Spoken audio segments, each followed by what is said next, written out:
ప్రపంచవ్యాప్తంగా ఆ ప్రజలు, ఆ ప్రభుత్వాలు వారిని ఎలా మోసం చేస్తున్నారో తెలుసుకొని వాళ్ళ ప్రభుత్వాలకు వ్యతిరేకంగా పోరాడి వాళ్ళ రాజ్యాన్ని స్థాపించుకుంటున్నారు. కానీ మన భారతదేశంలోనే మాత్రమే అది తరతరాలుగా వస్తున్న ఆనవాయితీ లెక్క రాజ్యాలు చేసే మోసాలని మనం తెలుసుకోలేకపోతున్నాం. ఎందుకంటే అది కష్టం. ఎందుకంటే ఇంత పెద్ద విశాలమైన దేశంలో అది కష్టమే కావచ్చు, కానీ మన మహానుభావులు మనకిచ్చిన జ్ఞానాన్ని, వాళ్ళు మనకిచ్చిన అవకాశాలని వినియోగించుకొని మనం మన పరిస్థితి తెలుసుకోవాల్సిన పరిస్థితి అత్యవసరంగా ఉంది ఇప్పుడు. అండ్ ఇంకోటి ఏంటంటే, మన దేశంలో సింపుల్గా ఒక విషయం ఏం జరుగుతుందంటే, మనకి ఈరోజు జరుగుతున్న మోసం ఏంటో తెలుసుకుంటే మనకి 100 ఏళ్ళుగా జరుగుతున్న మోసం కూడా సేమ్ అదే అనే ఒక విషయం అర్థమవుతుంది. ఫర్ ఎగ్జాంపుల్, ఈరోజు మన జరుగుతున్న మోసం ఈడబ్ల్యూఎస్ రిజర్వేషన్ అనే ఒక మోసం, ఎకనామికల్ వీకర్ సెక్షన్. ఈ మోసాన్ని మన పిల్లలతో పాటు పెద్దలు కూడా తెలుసుకోవాల్సిన అవసరం ఉంది. ఎందుకంటే ఇది కొత్త విషయం కానే కాదు. ఇది చాలా అనాదిగా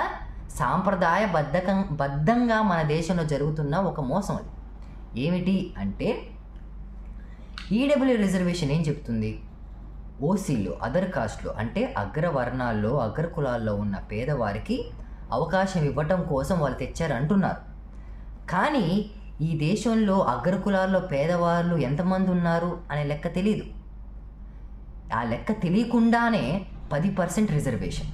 అండ్ ఆ జీవోలోనే ప్రతి రాష్ట్రానికి అక్కడున్న ఓసీలు ఎంతమంది పేదరికం ఉన్నారో ఆ పర్సంటేజ్ ప్రకారం ఆ రిజర్వేషన్ అమలు చేయాలని ఆ జీవో చెప్తూనే అందరికీ దేశవ్యాప్తంగా అన్ని రాష్ట్రాల్లో చాలా 1% 2% లేని వాళ్ళు కూడా 10% రిజర్వేషన్ రావడం జరిగింది. అంటే ఎంత అన్యాయం ఇది! అంటే ఇక్కడ ఏం జరుగుతుందంటే, ఆ ఓసీల్లో ఉన్న పేదోళ్ళకి కూడా అది అందట్లేదు. ఆ ఓసీలో ఉన్న పేదోళ్ళ కోసం కూడా ఆ ఓసీలో ఉన్న అగ్రవర్ణాలు ఆ డబ్బున్న వాళ్ళు తెచ్చింది కాదు ఇది. సో ఆ ఓసీలో ఉన్న పేదోళ్ళకి అందటం పక్కన పెట్టితే ఇంకోటి ఏం జరుగుతుందంటే, మనకి అంబేద్కర్ ఇచ్చిన రిజర్వేషన్ ఎందుకంటే జ్ఞానం అనేది చాలా ముఖ్యము. జ్ఞానం అనేది ఉంటే వాడికి ఎలాంటి దోపిడీ జరుగుతుందో తెలుసుకోగలడు ఆ వ్యక్తి అని ఒక జ్ఞానం అనేది ఇచ్చి వాడికి చదువుకునే అవకాశం. అది జాబ్ కాదు, ఆర్థికం కానే కాదు. ఒక్కసారి మీరు లిస్ట్ తీయండి, ఎందుకో కాదు ChatGPTని అడగండి. ఈ దేశంలో డబ్బు ఎక్కడెక్కడ ఉంటుంది? సాఫ్ట్వేర్ ఇంజనీర్లో ఉంటుంది. ఓకే, సాఫ్ట్వేర్ ఇంజనీర్లో ఈ దేశంలో ఏ కులాలు ఉన్నాయి కొట్టండి, మీకు ఒక లిస్ట్ వస్తుంది. ఈ దేశంలో ఇంకెక్కడ పరిపాలన చెప్పాల్సిన అవసరమే లేదు. నేను ఏ పార్టీలో ఎక్కడెక్కడ ఏ కులాలు ఉన్నాయి ఏంటి నేను చెప్పాల్సిన అవసరం లేదు. పరిపాలన చూడండి. లేకపోతే బ్యూరోక్రాట్స్ చూడండి, జడ్జిలు ఎవరున్నారు ఈ దేశంలో, ఏ కులాలు ఉన్నాయి అది చూడండి. ఈ దేశంలో వైట్ కాలర్ జాబ్లో కలెక్టర్లు ఎవరు ఏ పర్సంటేజ్ ఎక్కువ ఉన్నారో చూడండి. ఈ దేశంలో లేబర్స్ ఎవరు ఉన్నారో చూడండి. సో చదువు అనేది ఆర్థికం కాదు, అంబేద్కర్ ఇచ్చింది. చదువు అనేది ఆత్మగౌరవం, చదువు అనేది ఒక జ్ఞానం, వాడికి సమాజంలో బతకటానికి ఒక స్కిల్. కానీ ఈ ఈడబ్ల్యూఎస్ రిజర్వేషన్ ఏం కూల్చబోతుందంటే ఆ స్కిల్ని, ఆ ఆత్మగౌరవాన్ని కూల్చబోతుంది.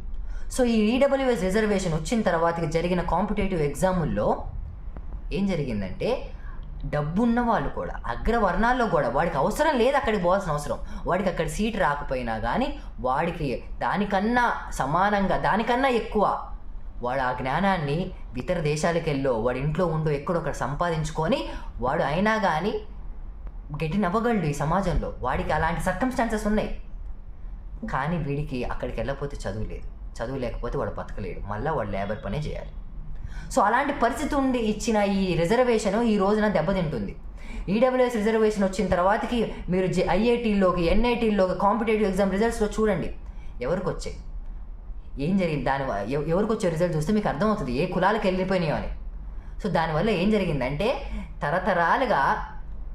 తరతరాలుగా మన బానిసలుగా ఉన్న ఈ కులాలు, ఎస్సీ ఎస్టీ బీసీ బహుజన కులాలు వాళ్ళ సంపదనంతా పన్నుల రూపంలో అక్కడున్న జమీందారు గట్టి ఆ జమీందారు కొడుకుని చదువుల కోసం పక్కూరికి పంపించినట్టు మనం ఇప్పుడు కూడా ఈ డెమోక్రటిక్ సొసైటీలో రాజ్యాంగం వచ్చిన ఇన్ని సంవత్సరాల తర్వాత కూడా మనం ట్యాక్సులు కట్టి ఆ డబ్బున్న పిల్లగాలకి ఐఐటీలకి ఎన్ఐటీలు పంపించి మీరే కంపెనీలు పెట్టండి, మీరే మమ్మల్ని ఉద్యోగాల్లో పెట్టుకొని మళ్ళీ మమ్మల్ని లేబర్లే చేయండి అని చెప్తున్నాం మనం.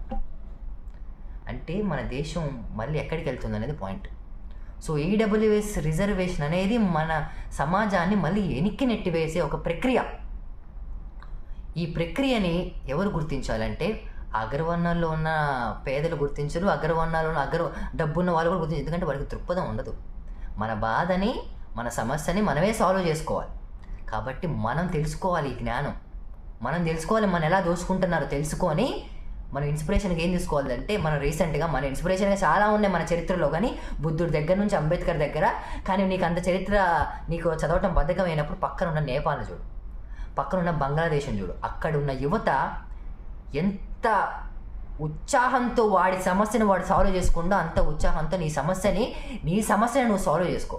లేకపోతే నేను సాల్వ్ చేయడానికి ఇంకో అంబేద్కర్ రాకుండా చాలా పకడ్బందీగా ఉంచారు. కాబట్టి నువ్వే కావాలి ఇంకో అంబేద్కర్. కాబట్టి ప్రభుత్వాలకు ఒకటే మాట చెప్పదలుచుకున్నాం, మీరు కనుక ఇంకో నేపాల్ని, ఇంకో బంగ్లాదేశ్ని మన దేశంలో చూడకుండా ఉండాలంటే తక్షణం ఈ ఈడబ్ల్యూఎస్ రిజర్వేషన్ సవరించాల్సిందే.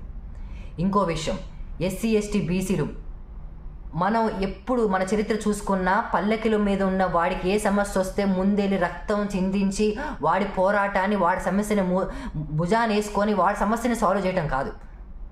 మార్వడి గోబ్యాకులు, ఆ గోబ్యాకులు, ఈ గోబ్యాకులు, నీ సమస్య నువ్వు సాల్వ్ చేసుకో. ఫస్ట్ నీకు సమస్య ఉంది, నీ సమస్య ఏంటి, నీ చరిత్ర ఏంటి, నిన్ను ఎలా దోచుకుంటారో తెలుసుకో. కానీ వాడికి సమస్య రాగానే ముందెళ్ళి రక్తం చిందించి వాడికి రాజ్యం తెచ్చియటం, వాడి కోసం పోరాటాలు చేయటం, ఇది అలవాటైపోయింది. ఈ అలవాటుని భవిష్యత్తు తరాలకు అందికండి. కాబట్టి నీ సమస్య తెలుసుకొని నీ కోసం నువ్వు పోరాడు. అండ్ ప్రభుత్వాలు కూడా ఇంకో బంగ్లాదేశ్, ఇంకో నేపాల్ యువత చైతన్యం అవుతుంది. రిజర్వేషన్, అంబేద్కర్ గారు ఇప్పటిదాకా ఇచ్చిన రిజర్వేషన్ ద్వారా మాకు జ్ఞానం వచ్చి మీ చరిత్ర చదువుకొని జ్ఞానవంతులం అయ్యి మేము స్పృహతో ఉన్నాం. మేము మౌనంగా లేవు. మేము అజ్ఞానంలో మునిగిపోయామని మీరు ఉంచారని మీరు చాలా సంబరపడచ్చు, కానీ లేవు. కాబట్టి మీరు తక్షణమే దాన్ని సవరించకపోతే మీరు ఇక్కడ కూడా ఒక జ్ఞానమైన అంబేద్కర్ విప్లవం చూడాల్సి వస్తుంది మీరు.